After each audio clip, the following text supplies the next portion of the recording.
Jeanne, je t'ai laissé parler tout au long de ce procès sans presque jamais t'interroger. Je voulais te laisser venir. Cela a été long. Je représente ici la Sainte Inquisition, dont je suis le vicaire pour la France. J'arrive du fond de l'Espagne. C'est la première fois qu'on m'envoie ici. J'ignore le clan anglais et le clan Armagnac. Il m'est indifférent à moi que ce soit ton prince ou Henri VI de Lancastre qui règne sur la France. La Sainte Inquisition a autre chose de plus haut et de plus secret à défendre que l'intégrité temporelle de l'Église. Elle lutte dans l'invisible, secrètement, contre un ennemi qu'elle seule sait détecter, dont elle seule sait apprécier le danger.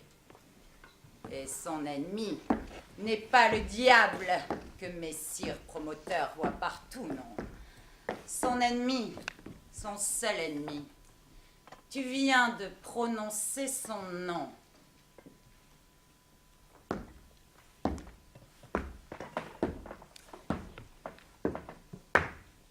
C'est l'homme.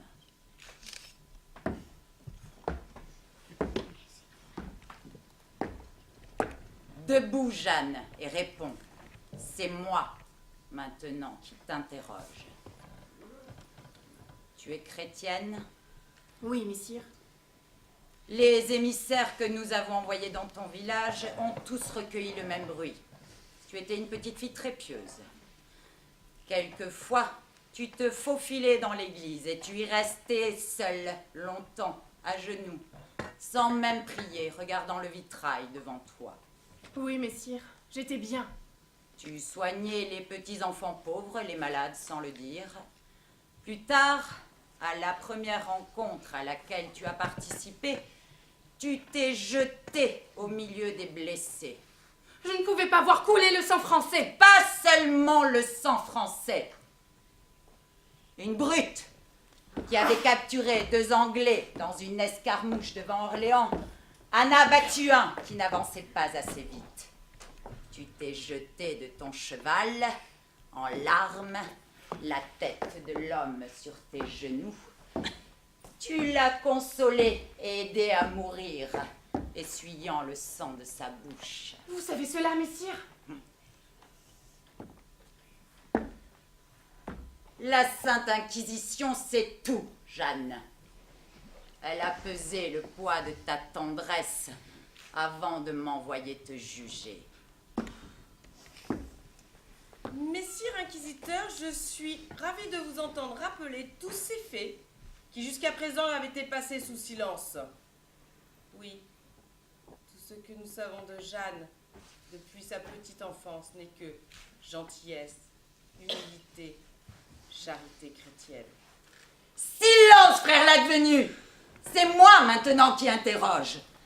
Je vous prie de ne pas oublier que je représente ici la Sainte Inquisition, seule qualifiée pour distinguer entre la charité, vertu théologale, et l'ignoble, le répugnant, le trouble breuvage de lait de la tendresse humaine.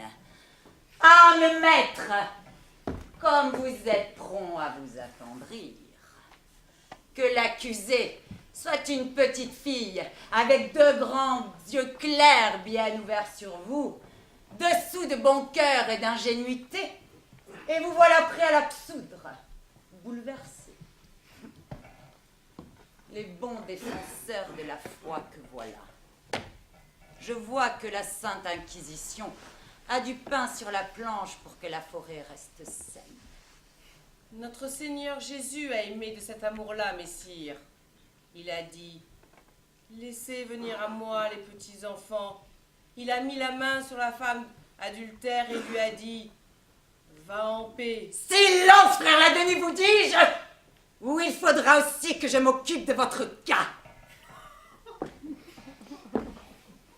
Nous faisons lire des passages de l'Évangile au prône. Nous demandons à nos curés de les expliquer. L'avons-nous mis entre toutes les mains? Ne serait-ce pas un crime que de laisser les âmes simples rêver et broder autour de ces textes que nous seuls devons interpréter?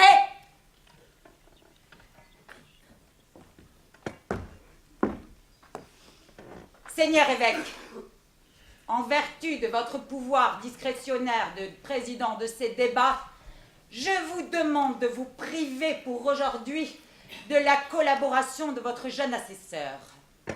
J'aviserai après cette séance des conclusions à déposer contre lui s'il y a lieu. Contre lui ou contre quiconque. Il n'y a pas de tête trop haute pour nous, vous le savez.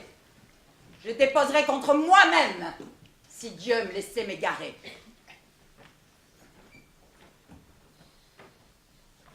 Qu'il m'en garde. Pour ce qui est de la foi, je m'en remets à l'Église. Pour ce qui est de ce que j'ai fait, je ne m'en dédirai jamais. Vous le voyez, mes maîtres, l'homme, relevez la tête.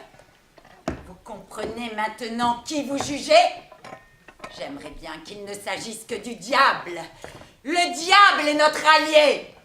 L'homme, transparent et tranquille, me fait 1000 fois plus peur. Regardez-le, enchaîné, désarmé, abandonné des siens, et plus très sûr, n'est-ce pas, Jeanne? Non! Il se retourne, il fait face, sous la torture, sous l'humiliation et les coups, dans cette misère de bête.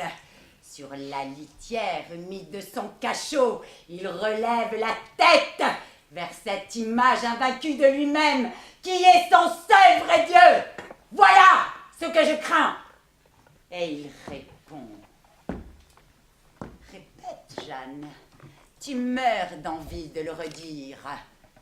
Pour ce qui est de ce que j'ai fait, je ne m'en dédirai jamais. Pour ce qui est de ce que j'ai fait, je ne m'en dédirai jamais.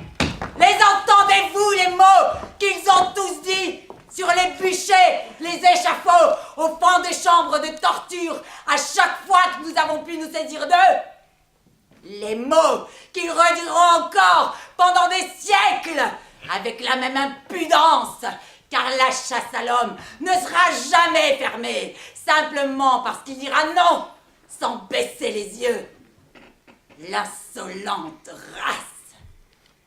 Eh bien, il faudra que nous apprenions, mes maîtres, d'une façon ou d'une autre, et si cher que cela coûte à l'humanité, à faire dire oui à l'homme. C'est pourquoi je réclame pour Jeanne l'excommunication, son rejet hors du sein de l'Église et sa remise au bras séculier pour qu'il la frappe. Le priant toutefois de limiter sa sentence en deçà de la mort et de la mutilation des membres. Ce sera une piètre victoire contre toi, Jeanne. Mais enfin, tu te tairas. Et jusqu'ici, nous n'avons pas trouvé mieux.